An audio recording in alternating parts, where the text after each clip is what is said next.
I wanted to do a video about the homework 4 on percents because there was some confusion about some things. And so I wanted to say you can start with this formula that I had here, that the final amount is equal to the original times 1 plus the percent change. And you can use that as a percent increase formula in lots of situations. And the confusion was over whether it was a percent of the new amount or a percent of the old amount when we were doing these problems. So let's see. Suppose you go to a restaurant and you give a 20% tip at the end. If the final bill was $73.50, what was the value before? So here you've got $73.50 as the new value, and it was X times 1.20. So in that case, you divide by 1.20 each time, okay? 1.20, and you'll get a smaller value. So in the other cases, let's see, and these were where it was confusing. Suppose you're going to a store and you have a coupon for 25% off. You also have to pay an increase of 7% sales tax.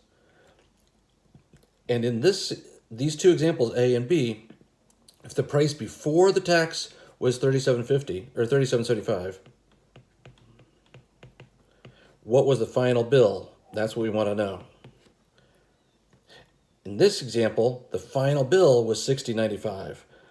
60.95. And what was the price before tax? So that's the question mark. Then what happens to those two? What was the change, the percent change? Well, in this case, we had a coupon for 25% off. So you multiply by 1 minus 0.25, and then you had to pay tax, 1 plus 0.07. So that's going to be $37.75. Take 75% of that. After your coupon, you're only left with, you have to pay 75% of the amount. Then you have to pay 1.07 times that to get the new value. In the case below, where we know the final answer is $60.95, what was the original? Well, then you have to do, you have to subtract the coupon from whatever the original was. Let's just say it's 0.75. And then you add tax to that. And in order to find the original value, you have to do 60.95 divided by 0.75 and 1.07 equals the original. And so a lot of people did 60.95 times 1 minus 0.07 to figure out, like, they're trying to remove the taxes. But that's 7% of the final bill, which is larger than 7% of what you owed taxes on. So this doesn't work. No.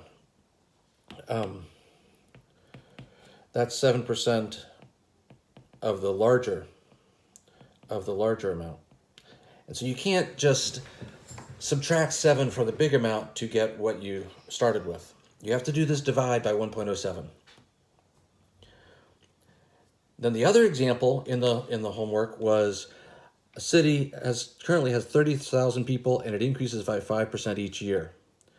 Well, the increase is going to be 37,000 times 0.05. Right? That's going to be how you calculate the increase each year, which is how much does it increase the second year?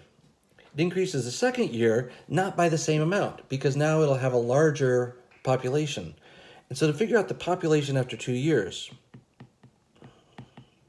so here's the population, is 37,000 times 1.05 is whatever the population was. And it'll be, you can calculate it in one step like that. The second year, you take that amount and you multiply by 1.5 again, so it's squared. And so that's how you can find the increase the second year. And it'll be bigger than the increase the first year because it's 5% of the larger population. So the idea with exponential functions is the percent increases each year because you're starting with a larger population. And so after 10 years, you repeat that. and it'll be 37,000 times 1.05 to the 10th. Because you've got, you start with this, each year you multiply by 1.05, 1.05, 1.05. And so as you go forward in time, you increase the exponent. So along those lines, what was the population last year? It's going to be 37,000 times 1.05 to the negative 1, because it's 1 year past. Or you could think about it as the 37,000 equals last year times 1.05. So the value last year times 1.05 gives you the value now, and you get that by dividing by 37,000.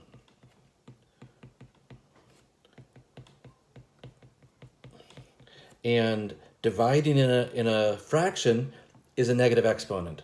So those do work out. If you think about dividing by 1.05, that's going to be the previous year. Every year you multiply by 1.05, so every year backwards, you divide by 1.05. Hope that helps explain some of these ideas. Using that formula,